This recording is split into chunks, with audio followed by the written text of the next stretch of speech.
Hey, how you guys doing? Michael X. Yeah, AMX 30 Oneer prototype tier 9 full review. I actually like this tank. It's not my favorite tank in the world, and I will say that I really wish it had better turret armor.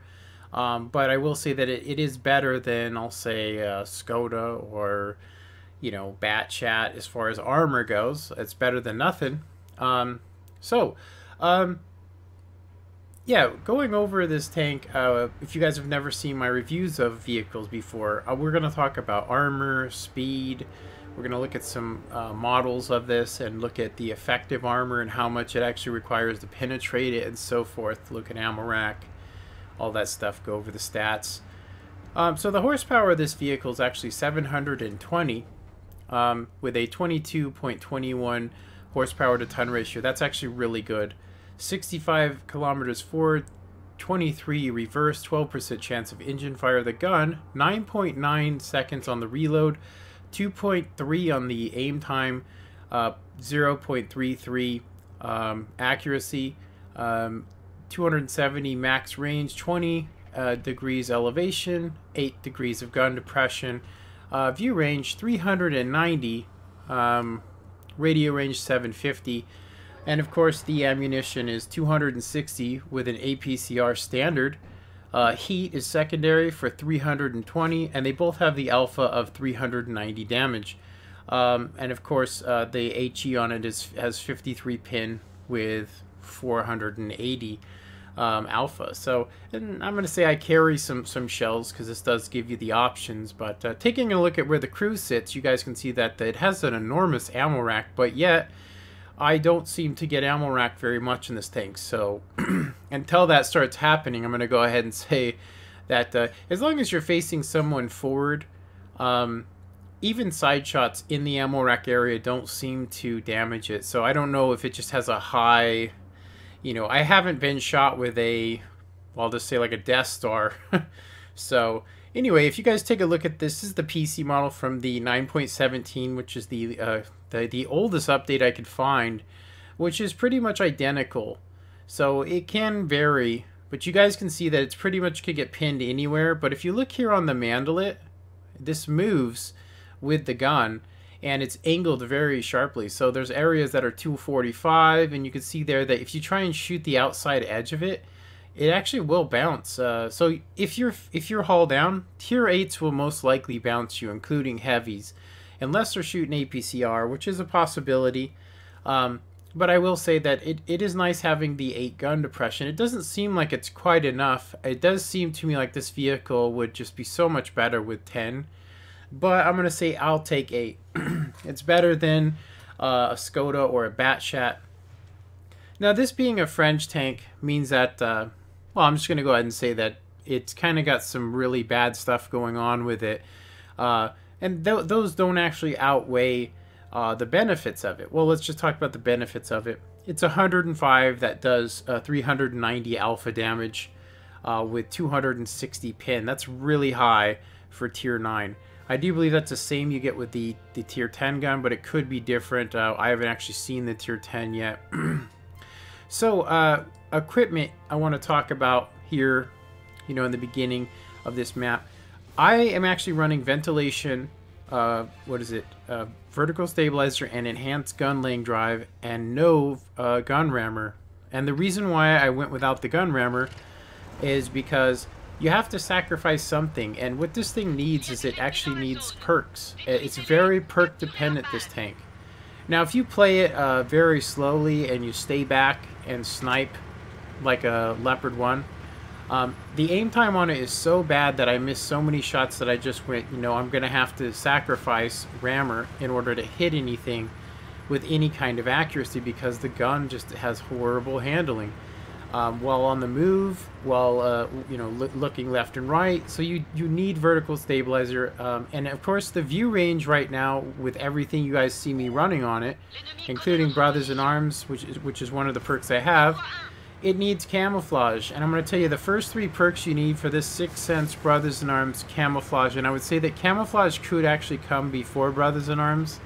Just going to say that right now, but I'm going to say that the next ones that I would go for would be smooth ride snapshot, track mechanic, and then repairs, and then I'd go for situational awareness, designated target, and probably prevented maintenance or firefighting. It just depends on you. If you do get caught on fire with this tank and you're not using, like if you're not using the T like I am, if you're not going positive each game, then there's no reason to use that.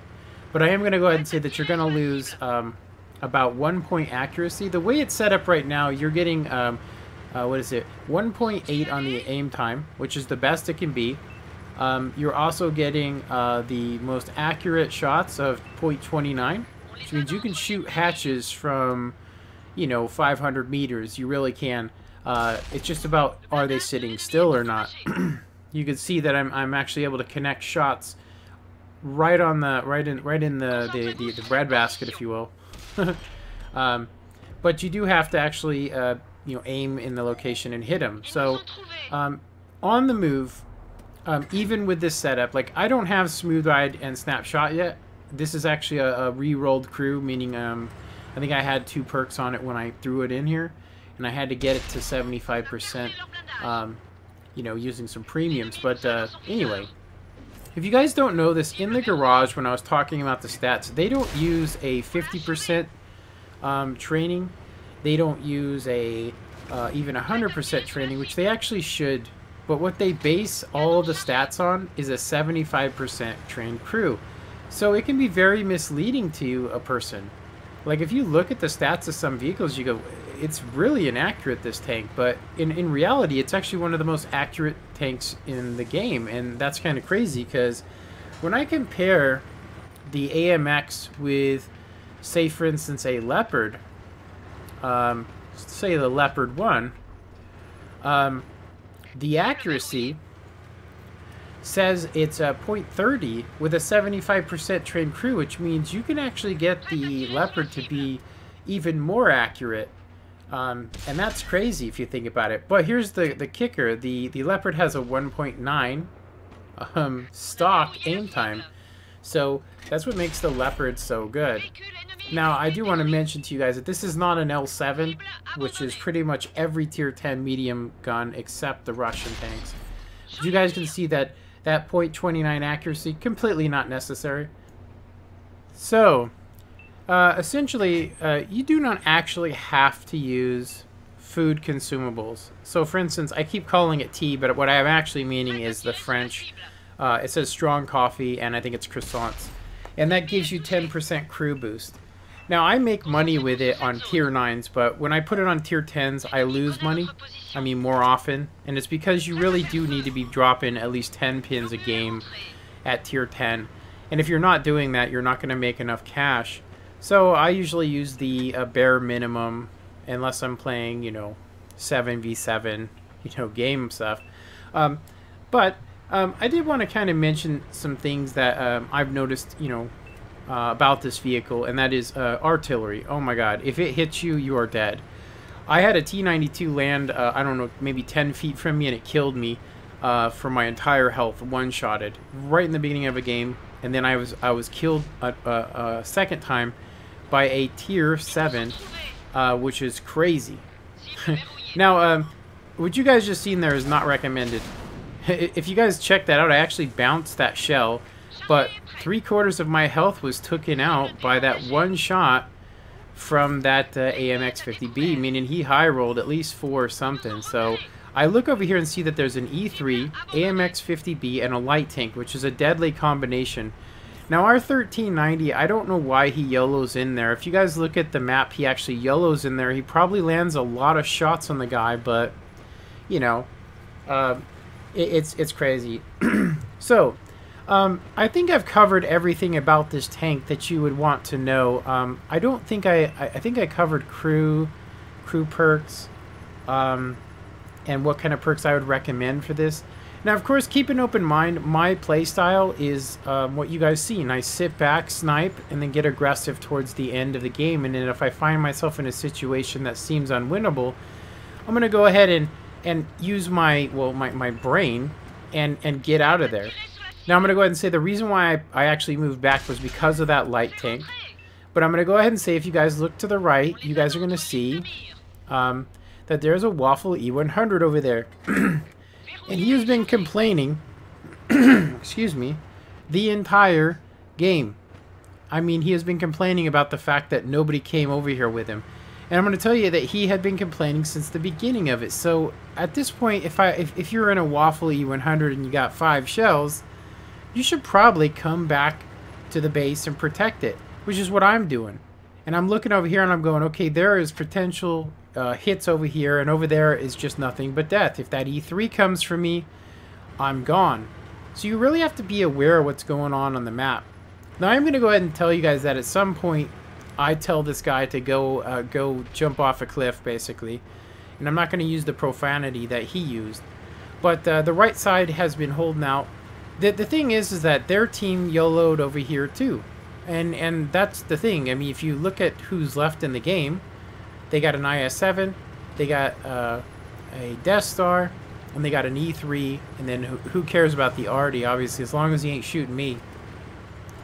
So, the E100, although it has 400 view range, has terrible camouflage, so I'm going to go ahead and get some spots on these guys. You know, and so I'm going to try and use, you know, skills and experience. So I have heat loaded because I thought I was going to run into that IS-3, but, you know, hey, I'll drop a, I'll lob, because I'm not going to drop them, I'll lob a shell on that. Now, I take a hit here from the 50B, and I realize I need to get out of here. So I go ahead and start backing up. I'm not spotted anymore. And you can see here my mic lighting up. And I'll tell you, what the thing that really set me off was the fact that the guy said, you know, why don't you go sit on a hill and just get shot? And he's actually guessing where I am. Now, if you guys look at the E1 area, this guy's now screaming bloody murder. And I'm going to tell you, half the people that have died, have died because this guy is screaming into the microphone. It's very hard to go and mute somebody when you're in game like this. So I'm basically telling the guy to just be quiet. But anyway, I don't want to keep going on to it. I want to talk about the strategy that I'm going to be using here, which is one, if you're looking for like you know, if you watch the map, that left side was lost a long time ago. There just wasn't enough people. If they would have realized it, that AMX 50B, he could have YOLO'd me, but he didn't. And I'm going to go ahead and tell you guys that the guy that's actually talking right now, if you can see his name, I would say that this guy definitely needs a comm ban. This guy was trying to cuss me out, all kinds of stuff. And I'm just going to go ahead and say that if at the end of the game, this guy landed one shot on an LTTB in a tier 10 Waffle E100. And I'm going to go ahead and say that I sat there spotting almost half the game, and he sat in the K1 area the entire game. He could have been over there helping me, but instead he just sat back. Now, I do understand the reason for that, because that tank could get absolutely melted, but I'm going to say that, you know, taking it out on your team is lame. And if you're doing it, if you continue doing it while the people are actually trying to play it, I'm going to say that the strategy that I'm trying to formulate here is that I'm going, we were winning this game, you know, and I muted the guy because I don't want to hear it. I'm going to go ahead and say that, you know, although the guy is correct that people should have gone left, he had plenty of opportunity in that Waffle E100 to get out of there. But instead of that, he went up the one line by himself, leaving himself open to be killed not only by the AMX 50B, but the E3. And I'm going to say if he wasn't sitting so far back, he probably would have seen that. Basically at this point, I'm like, okay, the IS-7's dead. The E50, or the AMX 50B is alive in the artillery. We have me and an artillery. I'm a tier 9. I have, I'm a one-shot to the E3. And now the artillery has an idea, because I'm pretty sure he's had a lot of time to watch what was going on in the map, and he's going to go ahead and point out where he thinks they are. And if I was an E3, I would go up the creek bed. And what I mean by that is if you go from the 7 line and go follow the hill, you can creep along it and get right up into the spawn. And I mean, really, the artillery could fire one shot on him, maybe crippling him, but I doubt a one shot. And so I'm thinking this is our most dangerous area. Now, the thing that could be going on here is that that's where they think I'm going to go. I'm trying to tell them that I think they're right here. I think that the E3 is still in the hills, and I think that the AMX 50 is on the right side. But I'm going to go ahead and say the only way I can see them is if I go to D4, maybe D5. But I don't want to go, I need to go the long way. I need to go around and make sure I'm not going to get spotted. And I'm going to go ahead and say that I need to clear my head because I'm very upset at the guy I just had to mute. Seriously, I'm like absolutely raging. And I do want to win this game, you know? And so I need to, like, you know, what is it? Calm down. So I'm thinking, you know, strategies. What's the best strategies? You know, I need to get eyes on them. And it does occur to me about right here that the AMX 50B can't spot me. I have camouflage. I have the camouflage perk. And I also have, what is it? I'm a medium. And he has a pretty bad, I'm going to say pretty bad camouflage rating. So my stock camouflage rating on the AMX 30 is 48. Now with camouflage, I'm assuming it gives me about 51, probably the same as a, I'm going to say T54. But the AMX 50B has a concealment rating of 11. So I should be able to see him even if I didn't have the camouflage. But let's just say I'm more worried about the binoculars, which, I mean, if I'm in an E3, that's what I'm running is binoculars. Because I want to be able to see max range. So I'm still praying that these guys come this way. And I don't mean praying, I'm just hoping that these guys come this way. So before I go YOLOing in there, I want to make sure that they are, you know, that they're not going to YOLO.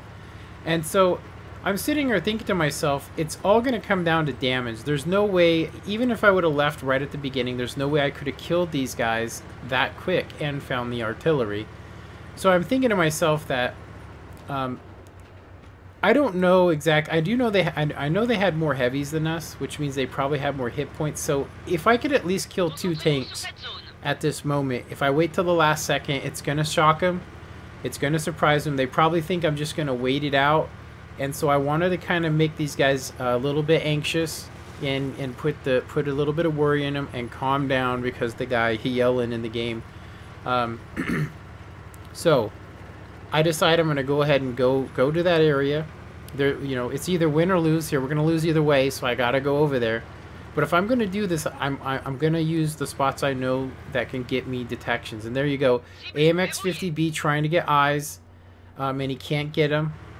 So I'm going to go ahead and go left.